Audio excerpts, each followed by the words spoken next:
A coureur des bois, French pronunciation, or coureur de bois, French pronunciation, runner of the woods, plural, coureurs de bois, was an independent entrepreneurial French-Canadian trader who traveled in New France and the interior of North America.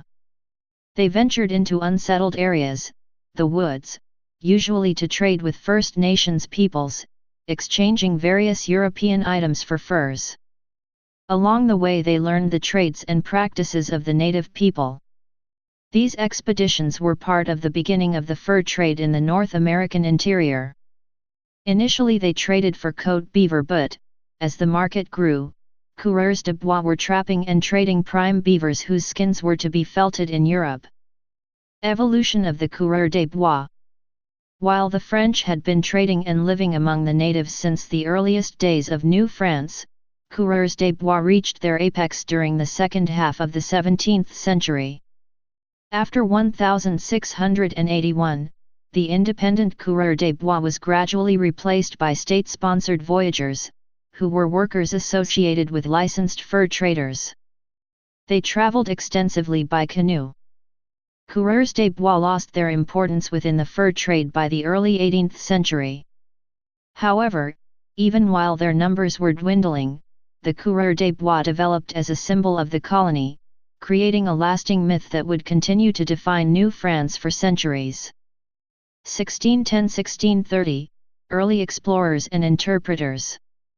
Shortly after founding a permanent settlement at Quebec City in 1608, Samuel de Champlain sought to ally himself with the local native peoples or First Nations. He decided to send French boys to live among them to learn their languages in order to serve as interpreters, in the hope of persuading the natives to trade with the French rather than with the Dutch, who were active along the Hudson River and Atlantic coast. These boys learned native languages, customs, and skills, and tended to assimilate quickly to their new environments. For instance, upon visiting Etienne Brule a year after leaving him in 1610 with a Huron tribe, Champlain was surprised to find the young boy attired completely in native clothing, and able to converse fluently in the Huron language. Early explorers such as Brule could educate the French colonists on the complex trading networks of the natives, serve as interpreters, and encourage the burgeoning fur trade. Between 1610 and 1629, dozens of Frenchmen spent months at a time living among the natives. Over time, these early explorers and interpreters played an increasingly active role in the fur trade, paving the way for the emergence of the coureurs des bois proper in the mid-17th century. 1649–1681, Rise of the coureurs des bois. The term coureur des bois is most strongly associated with those who engaged in the fur trade in ways that were considered to be outside of the mainstream. Early in the North American fur trade era, this term was applied to men who circumvented the normal channels by going deeper into the wilderness to trade. Traditionally, the government of New France preferred to let the natives supply furs directly to French merchants, and discouraged French settlers from venturing outside the St. Lawrence Valley. By the mid-17th century, Montreal had emerged as the center of the fur trade, hosting a yearly fair in August where natives exchanged their pelts for European goods. Thus, while coureurs des bois never entirely disappeared, they were heavily discouraged by French colonial officials. In 1649, however, the new governor Louis de Labouste permitted Frenchmen familiar with the wilderness to visit Huron country to encourage and escort Hurons to Montreal to participate in the trade. While this did not legally sanction coureurs des bois to trade independently with the natives, some historians consider de Labouste's encouragement of independent traders to mark the official emergence of the coureurs des bois. In the 1660s, several factors resulted in a sudden spike in the number of coureurs des bois.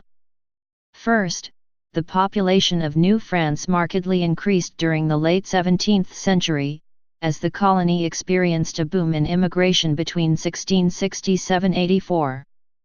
Of the new engages, indentured male servants, discharged soldiers, and youthful immigrants from squalid, class-bound Europe arriving in great numbers in the colony, many chose freedom in the life of the coureurs des bois. Furthermore, renewed peaceful relations with the Iroquois in 1667 made traveling into the interior of Canada much less perilous for the French colonists. The companies that had been monopolizing and regulating the fur trade since 1645, the Saint Associés and the Communes des Habitants, went bankrupt after the Iroquois War.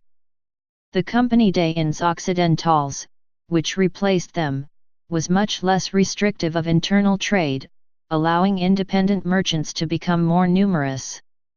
Finally, a sudden fall in the price of beaver on the European markets in 1664 caused more traders to travel to the Pays d'en Haut, or upper country, the area around the Great Lakes, in search of cheaper pelts. During the mid-1660s, therefore, becoming a coureur des bois became both more feasible and profitable. This sudden growth alarmed many colonial officials. In 1680, the Intendant Duchesneau estimated that there were 800 coureurs des bois, or 40% of the adult male population. However, reports like that were wildly exaggerated. In reality, even at their zenith, coureurs des bois remained a very small percentage of the population of New France. 1681–1715, Decline of the coureurs des bois. In 1681, to curb the unregulated business of independent traders and their burgeoning profits, French Minister of Marine Jean-Baptiste Colbert created a system of licenses for fur traders, known as congés. Initially, this system granted 25 annual licenses to merchants traveling inland. The recipients of these licenses came to be known as voyageurs, travelers, who canoed and portaged fur trade goods in the employ of a licensed fur trader or fur trading company. The congé system therefore created the voyageur, the legal and respectable counterpart to the coureur des bois. Under the voyageurs, the fur trade began to favor a more organized business model of the times, including monopolistic ownership and hired labor. From 1681 onwards, therefore, the voyageurs began to eclipse the coureurs des bois, although coureurs des bois continued to trade without licenses for several decades. Following the implementation of the congé system, the number of coureurs des bois dwindled, as did their influence within the colony. Life as a coureur des bois. Skills. A successful coureur des bois had to possess many skills, including those of businessman and expert canoeist. To survive in the Canadian wilderness, coureurs des bois also had to be competent in a range of activities including fishing, snowshoeing, and hunting. As one Jesuit described them, venturing into the wilderness suited the sort of person who thought nothing of covering 500 to 600 leagues by canoe, paddle in hand, or of living off corn and bear fat for 12 to 18 months, or of sleeping in bark or branch cabins. As the life was both physically arduous and illegal, succeeding as a coureur was extremely difficult. However, the hope of making a profit motivated many, while the promise of adventure and freedom was enough to convince others to become outlaws. Long-distance fur trade and canoe travel. Because of the lack of roads and the necessity to transport heavy goods and furs, fur trade in the interior of the continent depended on men conducting long-distance transportation by canoe of fur trade goods, and returning with pelts. Early travel was dangerous, and the coureurs des bois, who traded in uncharted territory, had a high mortality rate. Typically, they left Montreal in the spring, as soon as the rivers and lakes were clear of ice, usually May, their canoes loaded with supplies and goods for trading. The course west to the richest beaver lands usually went by way of the Ottawa and Mattawa rivers. It required numerous overland portages. Alternatively, some canoes proceeded by way of the upper St. Lawrence River and the lakes, passing by Detroit on the way to Michilimackinac or Green Bay. This route had fewer portages, but in times of war, it was more exposed to Iroquois attacks. The powerful five nations of the Confederacy had territory along the Great Lakes and sought to control their hunting grounds. Such trading journeys often lasted for months and covered thousands of kilometers, with the coureurs de bois sometimes paddling 12 hours a day. Packing a canoe for such a trip was often arduous, as more than 30 articles were considered essential for a coureur de bois' survival and business. He could trade for food, hunt and fish, but trade goods such as broadcloth, linen and wool blankets, ammunition, metal goods, knives, hatchets, kettles, firearms, liquor, gunpowder, and sometimes even finished clothing, took up the majority of space in the canoe. Food en route needed to be lightweight, practical and non-perishable. Relationships with the natives. The business of a coureur de bois required close contact with the indigenous peoples. Native peoples were essential because they trapped the fur-bearing animals, especially beaver, and prepared the skins. Relations between coureurs and natives were not always peaceful, and could sometimes become violent. In general, however, trade was made much easier by the two groups maintaining friendly relations. Trade was often accompanied by reciprocal gift-giving, to the Algonquin and others. Exchanging gifts was customary practice to maintain alliances.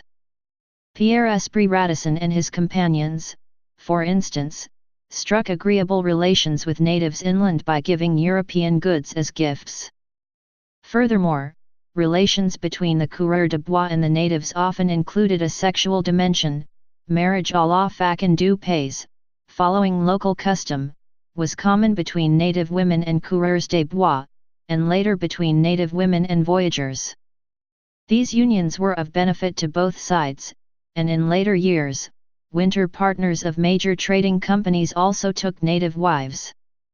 As wives, indigenous women played a key role as translators, guides and mediators, becoming women between. For one thing, Algonquin communities typically had far more women than men, likely as a result of warfare. The remaining marriages between Algonquins tended to be polygamous, with one husband marrying two or more women. Sexual relationships with coureurs de bois therefore offered native women an alternative to polygamy in a society with few available men. To French military commanders, who were often also directly involved in the fur trade, such marriages were beneficial in that they improved relations between the French and the natives. Native leaders also encouraged such unions, particularly when the couple formed lasting, permanent bonds. Jesuits and some upper-level colonial officials, however, viewed these relationships with dislike and disgust. French officials preferred coureurs de bois and voyageurs to settle around Quebec City and Montreal. They considered the lasting relationships with native women to be further proof of the lawlessness and perversion of the coureurs de bois. Myth of the coureurs de bois. The role and importance of the coureurs de bois has been exaggerated over the course of history. This figure has achieved mythological status, leading to many false accounts, and to the coureurs de bois being assimilated with Canadians. The myth-making followed two paths. Initially, people in France judged the colonies according to the fears and apprehensions that they had in the Ancien Régime. If order and discipline were proving difficult to maintain in continental Europe, then it seemed impossible that the colonies would fare any better. Indeed, it was presumed that things would be even worse. Accounts of young men choosing a life where they would do nothing, be restrained by nothing, and live beyond the possibility of correction played into the French elite's fears of insubordination and only served to confirm their prejudice, and thus coureurs de bois became emblematic of the colony for those in the metropolis. The myth of the coureurs de bois as representative of the Canadians was stimulated by the writings of 18th-century Jesuit priest F. X. Charlevoix and the 19th-century American historian Francis Parkman. Their historical accounts are classified as belonging to popular rather than academic history. Charlevoix was particularly influential in his writings, because he was a trusted source of information, as he was a Jesuit priest who had journeyed in Canada. But his historical work has been criticized by historians for being too light and for relying too heavily on other authors' material, i.e. plagiarizing, rather than his own first-hand account. Critics of Charlevoix have also noted that in his account, he confuses different periods of time, and therefore does not differentiate between voyageurs and coureurs des bois, misrepresenting the importance of the latter in terms of number and proportion in terms on influence on trading. But Charlevoix was influential, his work was often cited by other authors, which further propagated the myth of the Canadian as a coureur des bois. Finally, Romans du terroir, rural novels, also added to the myth of the coureurs des bois by featuring them out of proportion to their number and influence. The coureurs des bois were portrayed in such works as extremely virile, free-spirited, and of untamable natures, ideal protagonists in the romanticized novels of important 19th-century writers such as Chateaubriand, Jules Verne, and Fenimore Cooper. Notable coureurs des bois. Most coureurs des bois were primarily or solely fur trade entrepreneurs and not individually well known. The most prominent coureurs des bois were also explorers and gained fame as such. Étienne Brule was the first European to see the Great Lakes. He traveled to New France with Samuel de Champlain. Jean Nicolet, Nicolette, de Belborne, ca. 1598 November 1, 1642, was a French coureur des bois noted for exploring Green Bay in what is now the U.S. state of Wisconsin. Nicolet was born in Normandy, France in the late 1590s and moved to New France in 1618.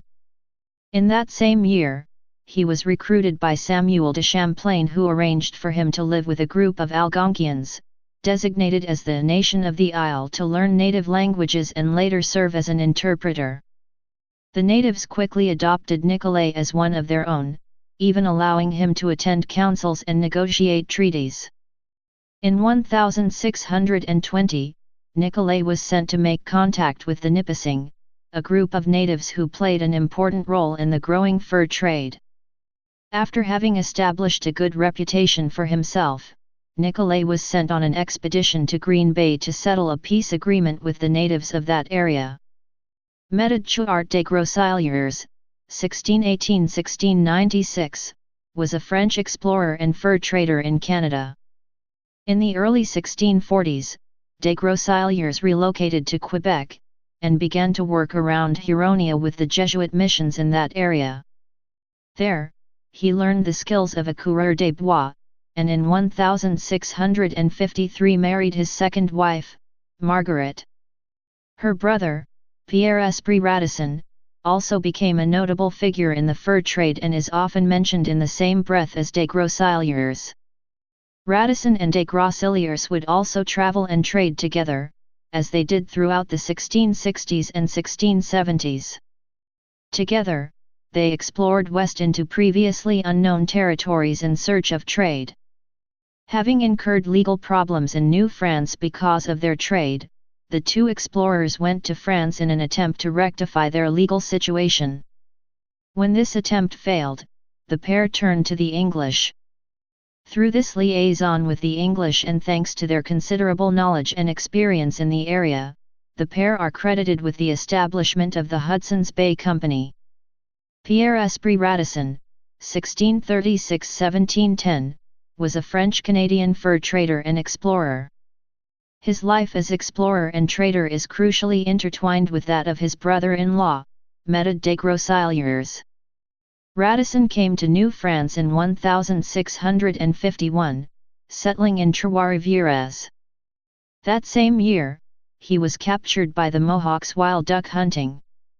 Although two of his companions were killed during this exchange, the natives spared Radisson's life and adopted him. Through this adoption, Radisson learned native languages that would later serve him well as an interpreter. He worked throughout the 1660s and 1670s with his brother-in-law, des Groseilliers, on various trade and exploration voyages into the west of the continent. Much of Radisson's life during this period is wrapped up in the story of des Groseilliers. Together they are credited with the establishment and shaping of the Hudson's Bay Company.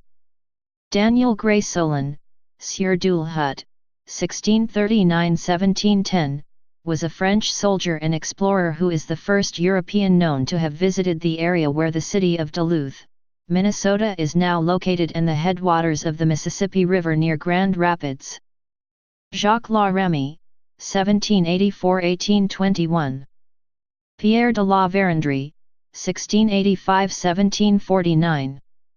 Louis-Joseph de la Vérendrye and his three brothers, the sons of the Vérendrye mentioned above, 1717–1761. François Baby, 1733–1820. Jacques Baby, 1731–1789. Horace Bélanger, 1836–1892. Jean-Marie Ducharme, 1723–1807. Dominique Ducharme, 1765–1853. Luc de la Corne, 1711–1784. Jacques de Noyon, 1668–1745. Book, television, and film.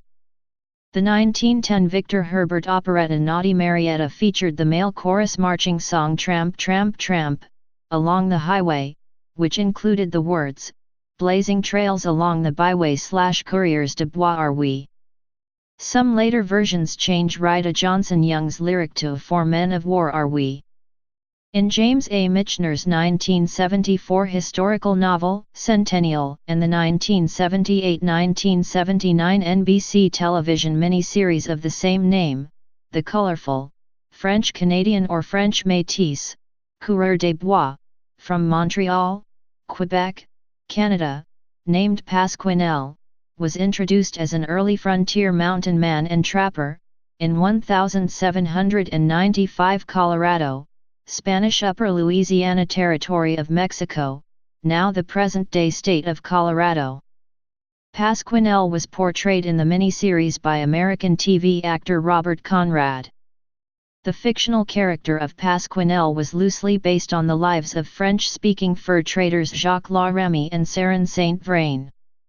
More recently, in 2015, The Revenant, directed by Alejandro González Iñárritu, depicts a group of uncharacteristically violent, anti-Indian coureurs des bois in North Dakota, which was contrary to these trappers, who embraced the culture and way of life of Native Americans. Please subscribe and thanks for watching.